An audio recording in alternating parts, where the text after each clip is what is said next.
Marcus Williams stood in front of his bedroom mirror and hardly recognized the man staring back at him.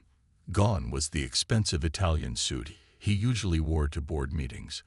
Gone were the polished leather shoes that cost more than most people made in a week. Instead, he wore faded blue jeans with a small hole in the knee and an old gray sweatshirt that had seen better days. His usually perfectly trimmed beard was now scruffy and unkempt. A worn baseball cap covered his head, and he pulled it down low over his eyes. The transformation was remarkable. Just yesterday, he had been sitting in a conference room worth millions of dollars discussing expansion plans for his restaurant empire. Today, he looked like any regular guy who might stop by a diner for breakfast on his way to work. Marcus had learned long ago that this was the only way to truly see how his businesses operated when the boss was not around. At 45 years old, Marcus Williams was one of the most successful black business owners in the state. He owned 43 diners spread across 3 cities and employed over 800 people. His net worth was somewhere north of $20 million, though he never talked about money publicly. What people did not know was that Marcus had started with absolutely nothing. 22 years ago, he had been washing dishes in the back of a small restaurant, just trying to make enough money to pay rent on his tiny apartment. Marcus remembered those early days clearly. He had worked 16-hour shifts, 7 days a week just to survive. Other employees treated him poorly because he was young and black and had no education beyond high school. Customers sometimes looked at him with suspicion when he cleaned tables near them. But Marcus never gave up. He saved every penny he could and watched how the restaurant business worked. He learned about food costs and labor schedules and customer service by paying attention to everything around him. After 5 years of washing dishes, Marcus had saved enough money to buy a small failing diner on the edge of town. The place was a mess. The equipment was old and broken. The building needed major repairs. But Marcus saw potential where others saw problems. He worked day and night to fix the place up. He painted walls and repaired equipment and cleaned everything until it sparkled. When he finally opened the doors, he was the only employee. He cooked the food and served the customers and cleaned the dishes and did everything himself. Those first few months were incredibly difficult. Some days only 3 or 4 customers came in. Marcus worried constantly about paying the bills and keeping the lights on. But he never stopped believing in his dream. He treated every single customer like family. He remembered their names and their favorite orders. He made sure the food was perfect and the service was excellent. Slowly, word spread about the little diner with the friendly owner who made amazing food. Now, 22 years later, Marcus owned a restaurant empire, but he never forgot where he came from, and he never stopped caring about the small details that made customers happy. That was why he made these undercover visits every few months. He needed to see his restaurants through the eyes of a regular customer. He needed to know if his employees were treating people with the same respect and kindness that had built his business. Marcus grabbed his old leather wallet from the dresser. Inside was just $40 in cash and a fake ID card with the name Mike Johnson. He left his real wallet with his platinum credit cards and business cards hidden in his bedroom safe. Today he was not Marcus Williams, the millionaire CEO. Today he was just Mike Johnson, a regular guy looking for a good breakfast. The morning sun was bright as Marcus walked to his car. But instead of climbing into his usual black Mercedes, he got into an old pickup truck he kept in his garage for occasions like this. The truck was 15 years old with rust spots on the doors and a dent in the front bumper. It was perfect for blending in with the regular working folks who ate at his diners. As Marcus drove toward Sunnyside Diner on the other side of town, he felt the familiar mixture of excitement and nervousness that came with these undercover visits. He hoped everything would go smoothly and his employees would make him proud. But deep down he knew that sometimes these visits revealed problems he would rather not see. Either way, he was determined to learn the truth about how his customers were really being treated. Marcus pulled his old pickup truck into the parking lot of Sunnyside Diner and immediately smiled at what he saw. The lot was nearly full even though it was only 7:30 in the morning. Cars of all kinds filled the spaces. There were work trucks covered in dust from construction sites. There were small sedans that belonged to office workers grabbing breakfast on their way to work. A few expensive cars sat mixed in with the rest, showing that his diner attracted customers from all walks of life. The building itself looked exactly as Marcus had hoped. The yellow paint was fresh and bright. The large windows sparkled in the morning sunlight. A neon sign in the window flashed the words "Open and Welcome." Fresh flowers had been planted in small boxes beneath the windows. Everything looked clean and inviting, just the way Marcus wanted all his restaurants to appear. As he walked toward the front door, Marcus could hear the sounds of a busy restaurant. Voices mixed together as customers talked and laughed. The sizzling sound of bacon cooking on the grill drifted through the air. Someone was operating the coffee machine, and the familiar grinding and steaming sounds made Marcus feel at home. These were the sounds of success, and he had worked hard to create them. Marcus pushed open the glass door and was immediately hit with the wonderful smells that made diners special. Fresh coffee brewing mixed with the aroma of pancakes on the griddle. Bacon sizzled somewhere in the kitchen, sending its rich scent throughout the dining room. The smell of fresh bread and butter made his stomach growl, even though he had eaten a light breakfast at home. The inside of the diner was exactly what Marcus had envisioned when he designed the concept years ago. Red vinyl booths lined the walls, and each one was filled with customers enjoying their meals. Small tables with checkered tablecloths occupied the center of the room. A long counter with spinning stools ran along one side where single customers could sit and eat while watching the kitchen activity through a large window.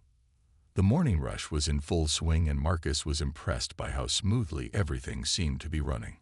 Waitresses moved quickly between tables carrying plates of steaming food and pots of fresh coffee.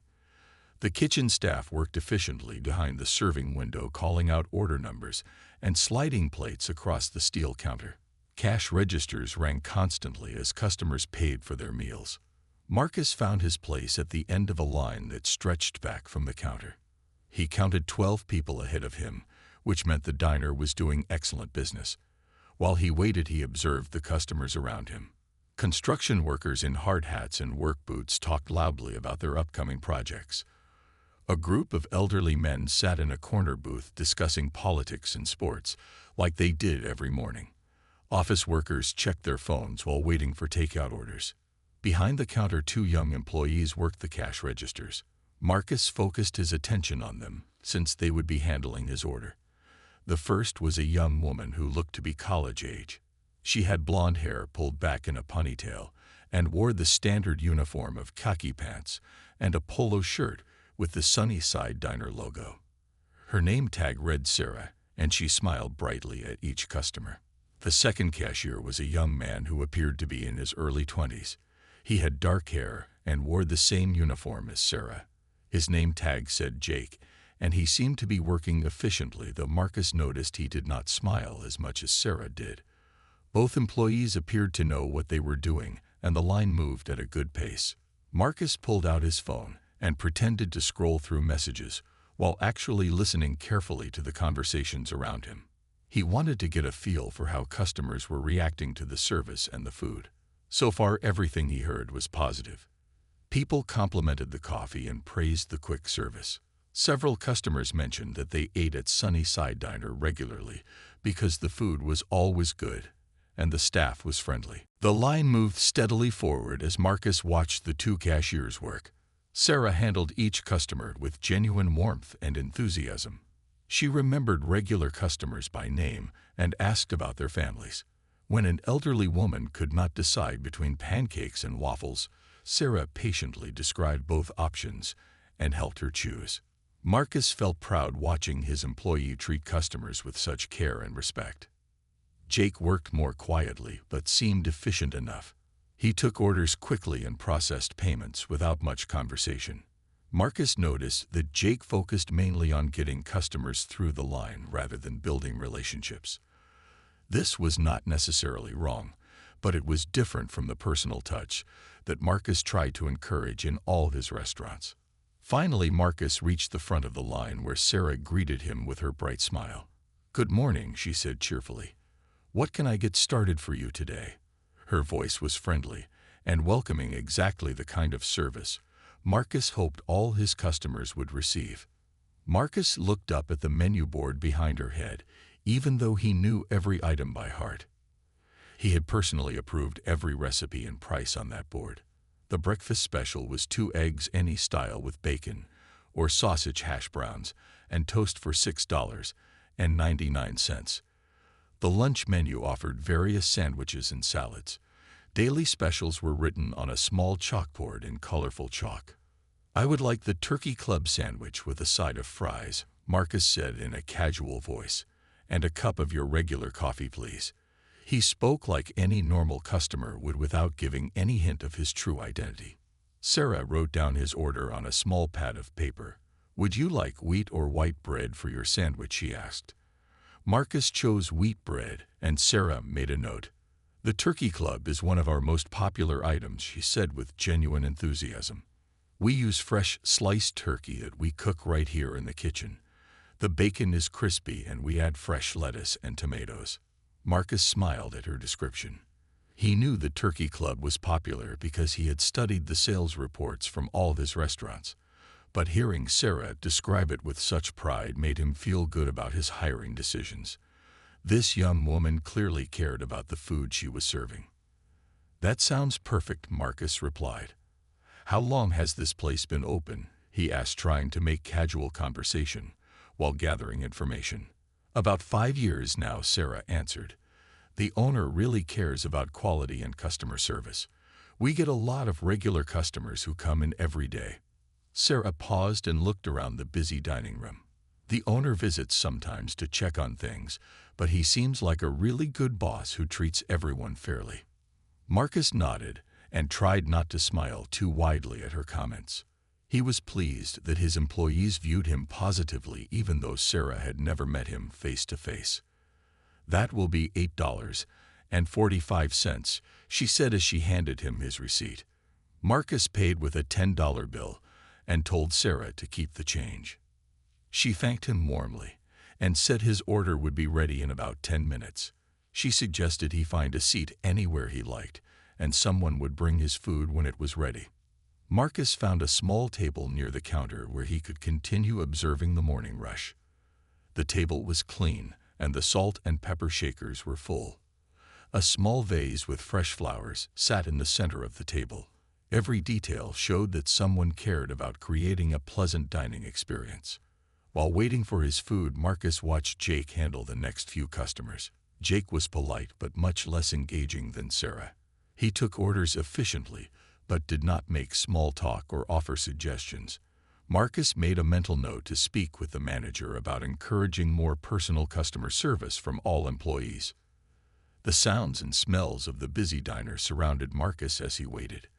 This was exactly the kind of atmosphere he had dreamed of creating when he started his business. Marcus sat quietly at his table, sipping the fresh coffee that had been delivered promptly by a friendly waitress. The coffee was hot and strong, exactly how he liked it. Around him, the breakfast rush continued with the comfortable sounds of clinking silverware and quiet conversations. Everything seemed perfect at Sunnyside Diner, and Marcus felt satisfied with how his restaurant was operating. His Turkey Club sandwich arrived within 10 minutes, just as Sarah had promised. The sandwich looked amazing with thick slices of fresh turkey piled high between 3 pieces of toasted wheat bread. Crispy bacon strips peeked out from the edges and fresh lettuce, and tomatoes added color to the plate.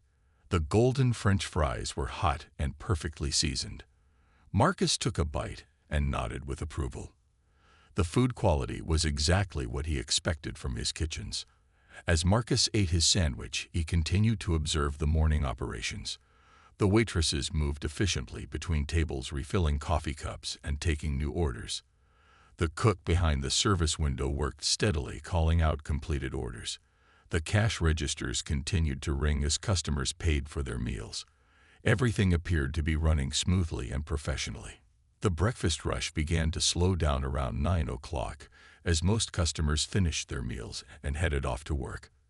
The dining room became quieter with only a few tables, still occupied by customers who were in no hurry to leave. Marcus appreciated having fewer distractions so he could focus more carefully on his employees. Behind the counter, Sarah and Jake found themselves with a brief break between customers. They began talking in quiet voices while cleaning the counter area and restocking supplies. At first, their conversation seemed completely normal and work-related. Sarah mentioned that she needed to request next Friday off for a college exam. Jake talked about picking up extra shifts to save money for a new car. Marcus paid casual attention to their conversation while finishing his sandwich. Employee discussions during slow periods were natural, and he had no problem with friendly workplace chatter as long as it did not interfere with customer service. His own employees deserved to feel comfortable at work, and building relationships with coworkers was part of creating a positive work environment. But then something in Jake's tone changed, and Marcus found himself listening more carefully. Jake glanced around the dining room and lowered his voice even further. "I have been thinking about some things that have been bothering me," Jake said quietly to Sarah, "about this place and the kind of customers we get." Sarah looked up from wiping down the counter. "What do you mean?" she asked with genuine curiosity. Marcus felt his attention sharpen as he sensed something important was about to be said. He pretended to read something on his phone while actually focusing completely on their conversation. Jake moved closer to Sarah and spoke so quietly that Marcus had to strain to hear the words. "I mean, look around this place," he whispered. "We get all kinds of people coming in here every day. Some of them fit with our regular customers, and some of them really do not belong." Sarah stopped wiping the counter and looked confused. "I do not understand what you are talking about," she said. "All our customers seem nice enough to me. They pay for their food, and most of them tip well. What is wrong with that?" Jake shook his head like Sarah was missing something obvious. "That is not what I am talking about," he said with a hint of frustration in his voice. "I am talking about the type of people who come in here. Some customers make our regular customers uncomfortable just by being here. Do you not notice how some people just do not fit in with the usual crowd?" Marcus felt his stomach tighten as he began to understand what Jake was suggesting. He had heard similar comments before in his life, and he knew where conversations like this usually led. But he forced himself to remain calm and continue listening. He needed to hear exactly what Jake was planning to say before he could decide how to respond. Sarah still looked confused and uncomfortable with the direction of the conversation. "I guess I do not really pay attention to things like that," she said quietly. "I just try to be nice to everyone who comes in." Jake looked frustrated that Sarah was not catching on to his meaning. "Trust me," he said with certainty. "I have been working in restaurants for years, and I know how to tell which customers belong and which ones do not." Marcus felt his heart rate increase as Jake continued talking in hushed tones behind the counter. The breakfast rush had died down to just a few remaining customers scattered throughout the dining room. The quieter atmosphere made it easier for Marcus to hear every word of the conversation that was making him increasingly uncomfortable. Jake leaned even closer to Sarah, and his voice took on a more serious tone. "Look, Sarah, I am going to be straight with you, because I think you are smart enough to understand what I am talking about. This diner has been successful because we have built up a base of regular customers who feel comfortable coming here every day. These are good people who work hard and deserve a place where they can relax and enjoy their meals." Sarah nodded slowly but still looked uncertain about where Jake was heading with his comments. Marcus gripped his coffee cup tighter and forced himself to remain seated and calm, even though every instinct told him to stand up and confront Jake immediately. "The problem," Jake continued, "is that lately we have been getting more and more customers who do not really fit in with our regular crowd. You know what I mean. People who make our long-time customers feel uncomfortable just by walking through the door. Our regular customers come here because they expect a certain type of atmosphere and experience." Marcus felt his blood pressure rising as Jake made his meaning crystal clear. The young man was talking about racial discrimination in the most casual way possible, as if it were simply good business practice. Marcus had faced this kind of prejudice throughout his entire life, but hearing it from his own employee felt like a personal betrayal. Jake glanced around the dining room again to make sure no one was listening before continuing his explanation. "The way I see it, we have two choices.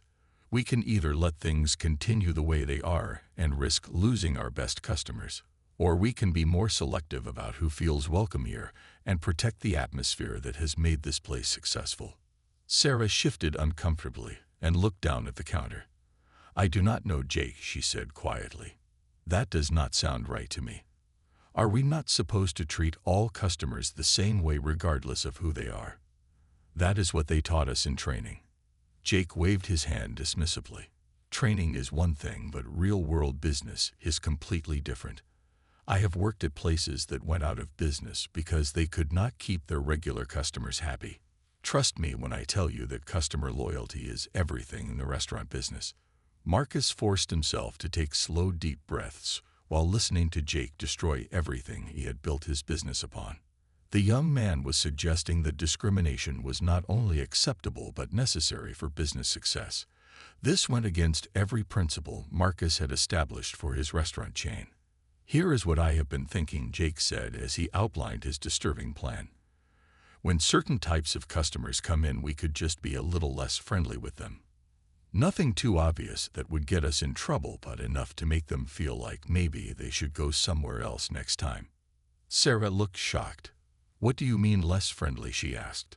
Jake smiled like he was sharing a clever business strategy. Simple things, he explained. Take a little longer to get their order. Maybe forget to refill their coffee as often. If their food takes a little extra time to come out from the kitchen, that is not really our fault. Small things that would make them feel like the service is not as good here as other places. Marcus felt sick listening to Jake describe his plan to systematically discriminate against customers based on their race.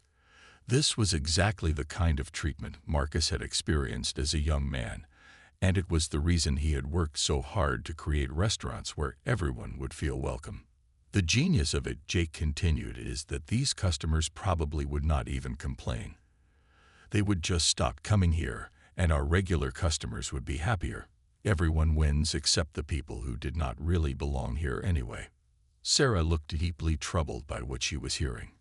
Jake, I really do not think we should be doing things like that, she said firmly. It sounds wrong, and it could get us in serious trouble if anyone found out. Jake shrugged off her concerns.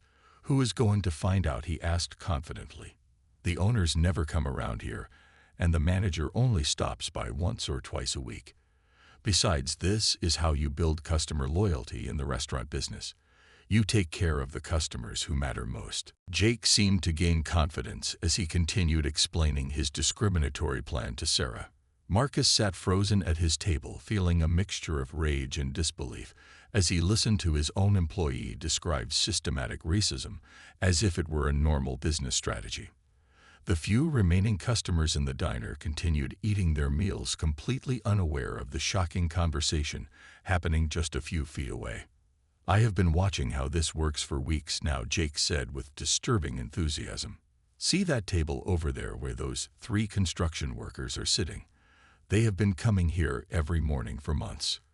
They order the same thing every day, and they tip well, and they never cause any problems. Those are the customers we want to keep happy.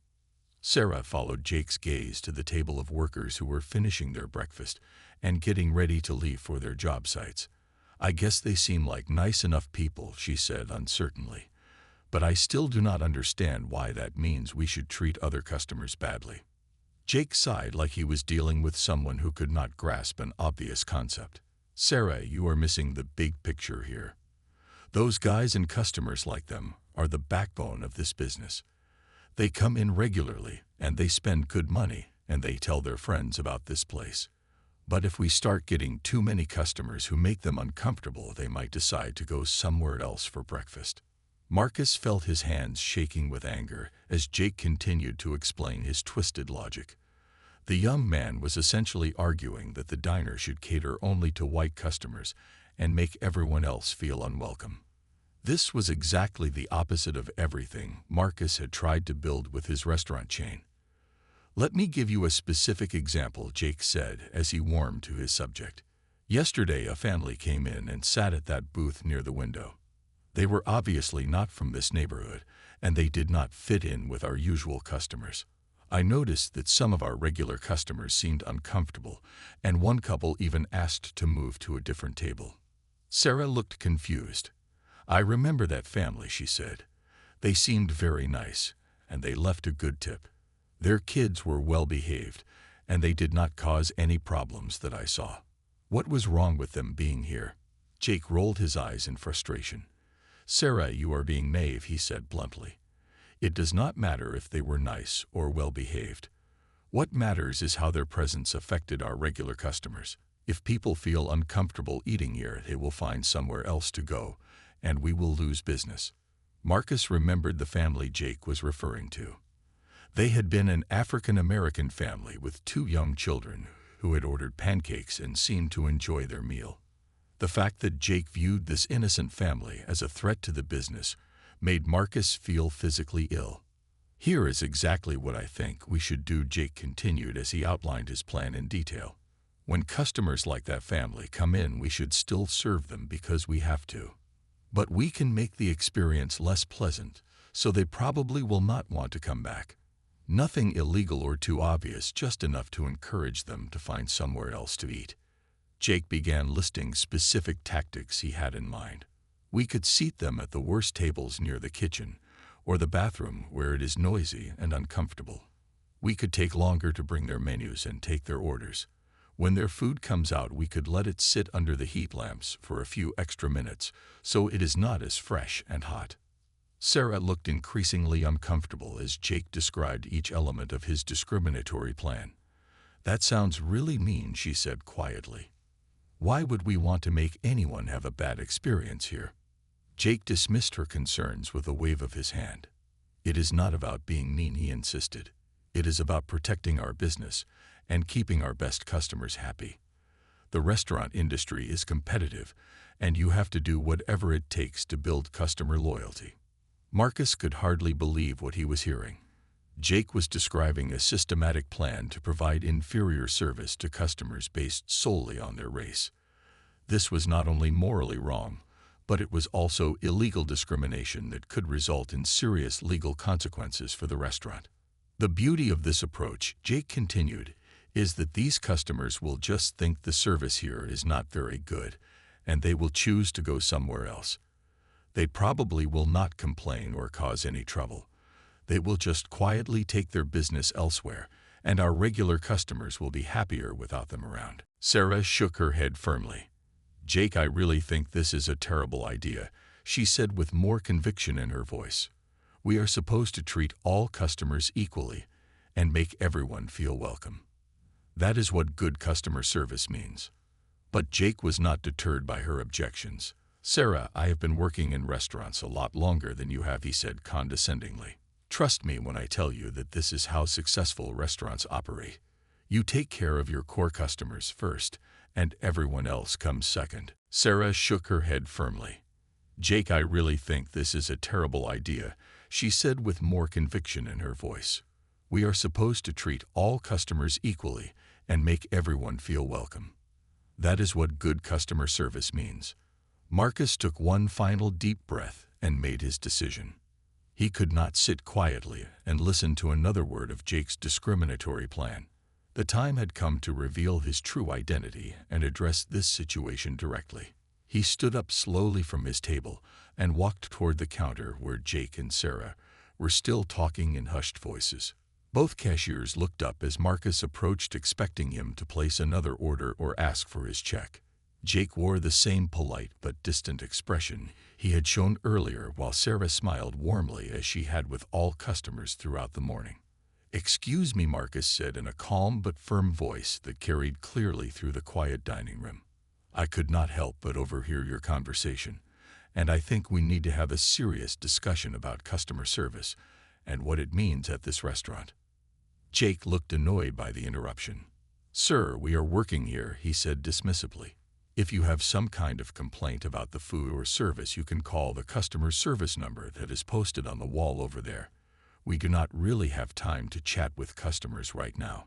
Marcus smiled slightly despite the anger still burning inside him.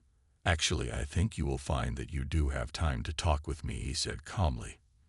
My name is Marcus Williams, and I am the owner and CEO of Williams Restaurant Group, which operates this diner, and 42 others throughout the state."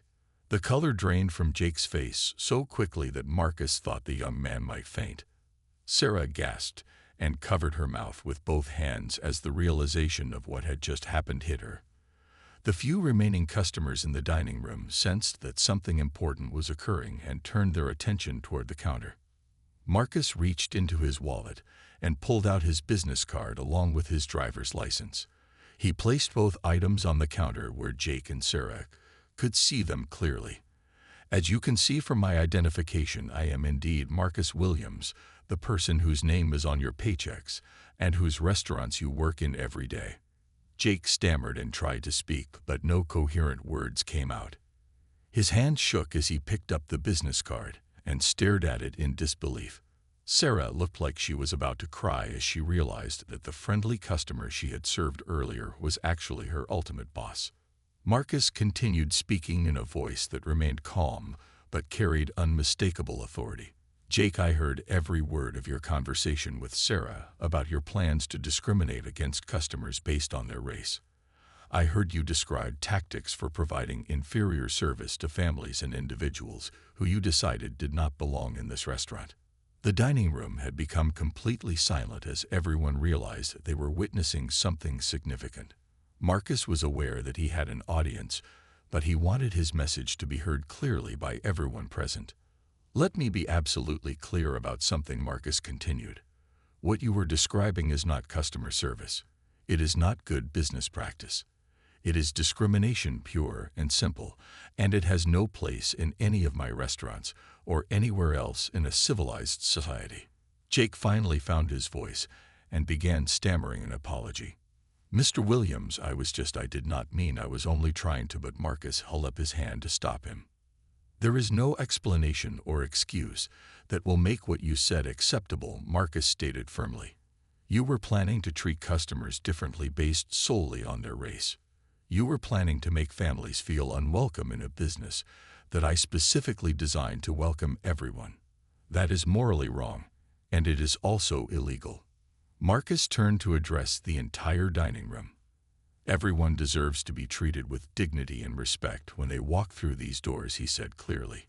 "It does not matter what someone looks like, or where they come from, or how much money they have. Good customer service means treating every single person like they matter because they do." Sarah spoke up through her tears. "Mr. Williams, I want you to know that I disagreed with everything Jake was saying. I told him it was wrong, and that we should treat all customers the same way. I would never discriminate against anyone." Marcus nodded toward Sarah with a gentler expression. "I heard you question Jake's plan, and I am glad you spoke up against it. However, I hope you will be even more forceful in opposing discrimination in the future. Sometimes being quietly uncomfortable is not enough. Sometimes you have to take a strong stand for what is right." Jake made one final attempt to save his job. "Mr. Williams, please give me another chance," he pleaded. "I made a mistake that I can change. I promise I will treat all customers equally from now on." Marcus looked at Jake with a mixture of disappointment and resolve. "Jake, the problem is not that you made a mistake in the heat of the moment. The problem is that you spent time planning how to discriminate against people, and you tried to convince another employee to join you. That shows me who you really are and what you really believe." But Jake was not deterred by her objections. "Sarah, I have been working in restaurants a lot longer than you have," he said condescendingly. "Trust me when I tell you that this is how successful restaurants operate. You take care of your core customers first, and everyone else comes second." Marcus looked directly at Jake with the kind of steady gaze that had helped him build a successful business empire. The young man squirmed under the scrutiny, clearly understanding that his career at Sunny Side Diner was about to come to an end. The entire restaurant remained silent as everyone waited to hear what the owner would say next. "Jake, you are fired effective immediately," Marcus announced in a voice that carried throughout the dining room. "Please remove your name tag and apron and collect any personal belongings from the employee area. You have 15 minutes to leave the premises, and you are not welcome back at any of my restaurants." Jake's face went through several emotions at once. First shock, then anger, then desperation as he realized there would be no second chance. "But sir," he started to protest, "I have bills to pay and I need this job. Can we not work something out?" Marcus shook his head firmly. "The time for working things out was before you decided to plan systematic discrimination against my customers. Actions have consequences, Jake, and these are the consequences of your choices. You will receive your final paycheck by mail within the legally required time frame, but your employment here is finished." Jake reluctantly removed his name tag and apron with shaking hands. Several customers watched as he walked toward the back of the restaurant to gather his belongings. Marcus turned his attention to Sarah, who was still visibly upset by everything that had happened. "Sarah, I want to talk with you about your role in this situation," Marcus said in a much gentler tone. "You questioned Jake's plan, and you clearly understood that discrimination was wrong. I appreciate that you spoke up against his ideas even though you were not as forceful as you could have been." Sarah wiped tears from her eyes and nodded. "I should have told him to stop talking that way," she said quietly. "I should have been stronger about standing up for what was right. I am sorry, Mr. Williams." Marcus smiled at the young woman with genuine warmth. "Sarah, I am promoting you to assistant manager effective immediately with a raise in pay to match your new responsibilities. You showed good character by questioning discrimination, and I want to reward employees who stand up for our values even when it is difficult." Sarah looked shocked by the unexpected promotion. "Thank you, Mr. Williams," she stammered. "I promise I will work hard and always treat every customer with respect and kindness." Marcus nodded, then turned to address the entire restaurant. He wanted to make sure his message reached everyone present, including customers who might spread the word about what they had witnessed. "Ladies and gentlemen," Marcus began speaking clearly so everyone could hear, "I want to take this opportunity to explain what my restaurants stand for and what you can expect when you visit any of our locations. We believe that every person deserves to be treated with dignity and respect, regardless of their race, religion, gender, age, or economic status." The customers throughout the dining room listened intently as Marcus continued his speech. "When you walk through our doors, you should expect friendly service, quality food, and a welcoming atmosphere. If you ever receive treatment that falls short of these standards, I personally want to know about it so we can address the problem immediately." Marcus pulled out several of his business cards and placed them on nearby tables. "My personal contact information is on these cards," he said. "If any employee at any of my restaurants ever makes you feel unwelcome or treats you unfairly, please call me directly. Discrimination has no place in my businesses, and I will take swift action to correct any problems." An elderly man at a corner table raised his hand. "Mr. Williams, I have been eating here for 3 years, and I want you to know that Sarah has always been wonderful to everyone. She treats all customers like family, and this restaurant is lucky to have her." Several other customers nodded in agreement and began sharing their own positive experiences with Sarah's service. Marcus felt proud that his customers recognized good character when they saw it. This confirmed that promoting Sarah had been the right decision. Marcus spent the next hour talking with customers and employees throughout the restaurant. He explained his background and his commitment to equality and inclusion. He listened to suggestions for improvement and thanked people for their loyalty to Sunnyside Diner. As the morning came to an end, Marcus realized that this difficult situation had actually created an opportunity for positive change. Word would spread about what had happened, and people would know that his restaurants were serious about treating everyone fairly. Employees at all his locations would understand that discrimination would not be tolerated under any circumstances. Before leaving, Marcus gathered all the employees together for an impromptu meeting. He explained his expectations for customer service and announced that mandatory diversity training would be implemented at all restaurant locations within the next month. "This experience has reminded me how important it is to stay connected with day-to-day operations at all our restaurants," Marcus told his staff. "I will be making more frequent visits to ensure that our values are being upheld everywhere. We are not just serving food, we are creating welcoming spaces where all people can feel comfortable and respected." As Marcus walked back to his truck, he felt a mixture of sadness and hope. Sadness that discrimination still existed, but hope that standing up against it could make a real difference. His undercover visit had revealed a serious problem, but it had also shown him employees like Sarah who were committed to doing what was right.